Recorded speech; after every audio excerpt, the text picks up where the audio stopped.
Soy Cristian Humberto Pineda, sacerdote diocesano en Vélez, Santander, estudiante de esta maestría en Humanidades y Teología. En este apartado acerca de las narrativas religiosas, de las interacciones culturales y en base de esta conferencia de Louis Duche sobre las estructuras míticas y la historia, quiero compartirles algunas ideas de esta conferencia, también de lo que hemos visto a lo largo de estas clases acerca de la teología, de las narrativas y de las culturas. Cuando nosotros nos referimos a narrativas, siempre hacemos referencia a digamos así, un sistema de pensamiento, a una doctrina, a algo que se transmite, algo que se quiere comunicar acerca de algo, de una realidad, algo que nosotros queremos transmitir a otros y que obviamente los otros lo acojan y lo reciban. En este sentido, por ejemplo, tenemos hoy en día, pensando en la ideología de género, cómo esta narrativa se sirve del lenguaje, incluso de la ciencia, para comunicar o tratar de sembrar en la mente de tantas personas pues la misma ideología que quiere imponer. Por ejemplo, pensemos en el aborto. Se usa el lenguaje para decir interrupción voluntaria del embarazo. Es la narrativa que se transmite como si fuese algo bueno, cuando en realidad, por ejemplo, es la muerte o el asesinato de un ser inocente. Pero la narrativa se comunica, se vale el lenguaje para decir interrupción voluntaria, para hacerlo ver como algo positivo. Entonces eso en pocas palabras viene a ser una narrativa, y narrativas hay en todos los ámbitos, incluso en los sistemas religiosos, pues también nos servimos de las narrativas, o las ideas, la doctrina, las enseñanzas se comunican a través de estas narrativas. Louis Duche nos presenta algunas ideas que me llamaron la atención. En ese sentido, él dice que el mito sigue presente en la academia. Pienso en que cuando nosotros estudiamos la filosofía, vamos a ver los griegos, nos damos cuenta que las primeras reflexiones pues fueron míticas. Lo que pasa es que hoy en día, cuando a nosotros nos dicen mito, siempre lo colocamos bajo la sospecha, porque inmediatamente lo relacionamos con falta de razón, de experimentación, de comprobación empírica.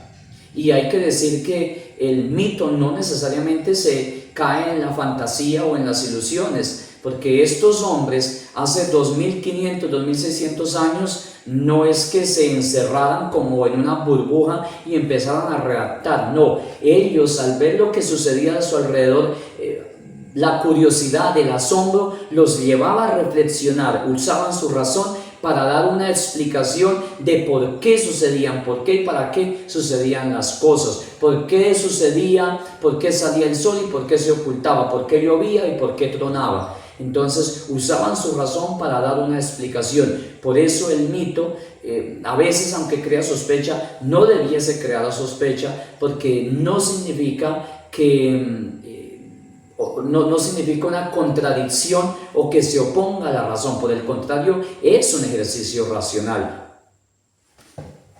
Asimismo, creemos hoy ser una sociedad muy racional, o esa es la narrativa que nos han sembrado, porque tenemos la ciencia, porque tenemos tecnología. Entonces, ¿qué es verdad? Únicamente lo que se puede comprobar con un microscopio, lo que se puede ver, comprobar con un video, lo que se puede comprobar midiendo y llevando al laboratorio. Esa es la narrativa que nos han transmitido, cuando hay otras tantas verdades. Me hace pensar, por ejemplo, en la abuelita que coloca la olleta en su estufa. Entonces le preguntamos a un químico, ¿y por qué el agua hierve? Y él va a decir, porque el agua, pues, su temperatura es tal y se somete a una temperatura elevada. Cuando llega a su punto de ebullición, entonces empieza a hervir. Y le pregunto a la abuelita que por qué hierve el agua, y ella me dice, mijito, porque voy a prepararme un chocolate. Entonces ambas explicaciones son verdaderas. Lo que pasa es que son desde puntos de vista distintos. Ambos tienen razón. El agua hierve porque llega a su punto de ebullición, pero el agua hierve porque la señora va a hacer un chocolate. Entonces son dos puntos de vista que, aunque el uno se puede comprobar o medir allí con el termómetro, el otro no se puede en sí comprobar. solamente se comprobará después de que la señora haga el chocolate, pero ambas son verdades. Entonces no podemos reducir, hoy en día se pretende reducir a la verdad únicamente a la certeza que dan los instrumentos, la tecnología, la certeza que viene del laboratorio, pero eso es como un reduccionismo, reducir también la verdad y reducir el hombre que en sí mismo viene a ser un misterio. Entre más ciencia, más racionales y por tanto más cercanos a la verdad, eso es lo que nos han hecho creer.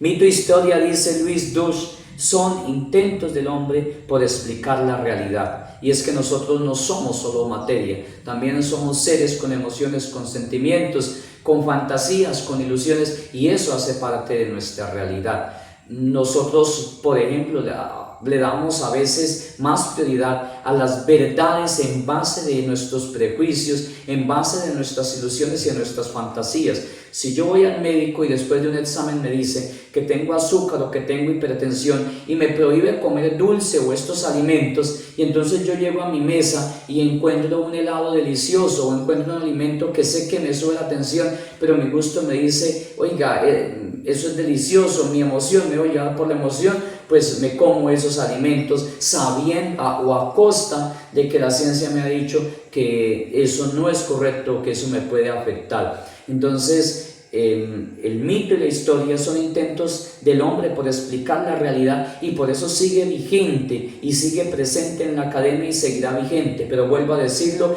aquí mito no quiere decir algo solamente relegable a la fantasía, a las ilusiones, sino que los mitos en este sentido también comprende o exige un ejercicio racional. Stephen Toulmin cita a Louis Duche, que decía que que se está dando una separación radical entre razón y emociones, reducir al hombre a un racionalismo, que es lo que se quería desde la Revolución Francesa con los ilustrados, reducir al hombre a solo razón y ver lo demás como oscurantismo, que también es lo que se pretende hoy en día, ver la religión, los sistemas religiosos como algo oscuro, como algo del pasado, como algo sospechoso, como algo indigno incluso del hombre. Pero, sin embargo, vuelvo a decirlo, nosotros no somos solo razón, también somos sentimientos, emociones, y sí que ocupan un lugar importante, incluso a veces por encima de la razón en nuestra vida. En este mismo sentido, Hans Blumenberg decía que estamos en una época profundamente antiescatológica. Nosotros los seres humanos tenemos la capacidad de preguntarnos por el pasado, y vuelvo al pasado, pues se daban respuestas desde el mito. Y nos inquieta a veces el pasado y queremos conocer el pasado, nuestras raíces, pero también nos da curiosidad del futuro. Sin embargo, hoy en día, por la cultura que estamos viviendo, la narrativa del consumismo, por ejemplo, de la misma tecnología, nos han hecho olvidar un poco de preguntarnos por nuestro fin, por nuestra meta. Y entonces por eso podemos decir, estamos en una sociedad que se está volviendo profundamente antiescatológica, también antiapocalíptica, pudiésemos decirlo desde el término religioso.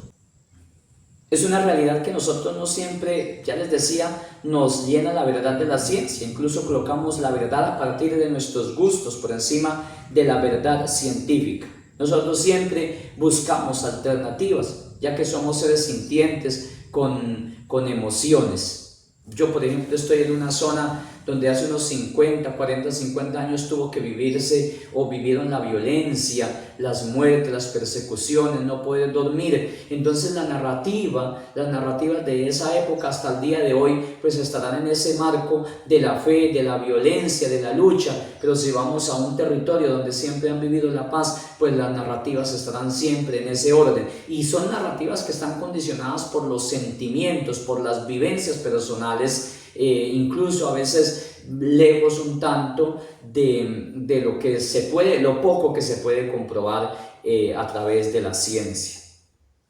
En este sentido, de las narrativas, de las culturas, a mí personalmente me ha llamado la atención mucho la cultura griega, ver cómo esta narrativa que se nos ha comunicado del cristianismo, pensar en una vida eterna, pensar en la resurrección, en vivir tener una moral que se orienta al bien, hacia la justicia, hacia la verdad, pues que ya estaba de cierto modo allí latente en los griegos, y es una narrativa que, vuelvo a decirlo, ha llegado hasta nosotros. Cuando leemos los diálogos de Platón, sobre todo cuando se refiere a Sócrates, lo presenta como un hombre virtuoso, como un hombre que se esforzó durante su vida por la virtud, la prudencia, la justicia, por la verdad, por el conocimiento. Cuando Sócrates está al final de su vida y le dicen que se escape o que apele, que busque ayuda, y él dice: no, para este momento me he preparado. ¿Cómo voy a rechazarlo? Porque si me he esforzado en esta tierra por obrar el bien, por cultivar la virtud, pues tengo la esperanza que allí en el infierno, me encontraré con los dioses buenos y virtuosos, con hombres buenos, virtuosos y sabios, para compartir con ellos por siempre. Y esa es nuestra esperanza cristiana en medio de todo. Nosotros, si cumplimos los mandamientos, si nos esforzamos por hacer el bien, pues tenemos la esperanza que después de esta vida nos encontraremos, como dirá San Agustín, con quien es la verdad, con quien es el sumo bien, en quien está la belleza, la verdad suma. Y también con tantos hombres y mujeres sabios en quien estuvo siempre la verdad y la bondad. Entonces, en medio de todo es una narrativa que ha surgido y que permanece en todas las culturas. La narrativa acerca del bien, procurar el bien para nuestra sociedad, para nosotros mismos,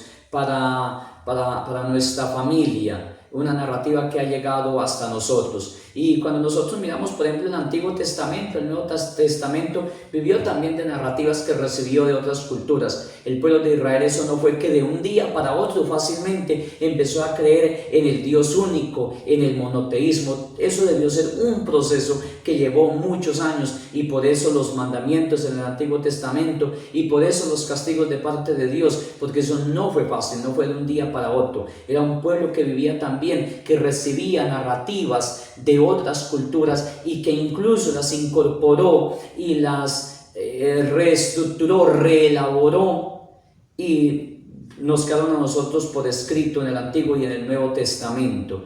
Entonces, como por ejemplo, y me llama también la atención, como dentro de la cultura la religión es una fuente sobre todo de narrativas, también de cultura. La religión transmite y comunica mucha cultura, y no estoy hablando de una cultura pasajera como se puede entender hoy en día, que genera la moda, que generan las redes sociales, que es una cultura, o se pretende hacer cultura en aspectos o cosas pasajeras. Es muy rápido que una canción pasa de moda, es muy rápido que una persona pasa de moda, que un video, no sé, una situación se desactualiza, y con esto se pretende hacer cultura. Pero las religiones son transmisoras de verdadera cultura, de aspectos, de ritos, de cultos, de instituciones que han estado por mucho tiempo y que se convierten en una riqueza histórica y cultural para todos nosotros, que enriquece el mismo mundo, que enriquece toda la cultura, toda la sociedad.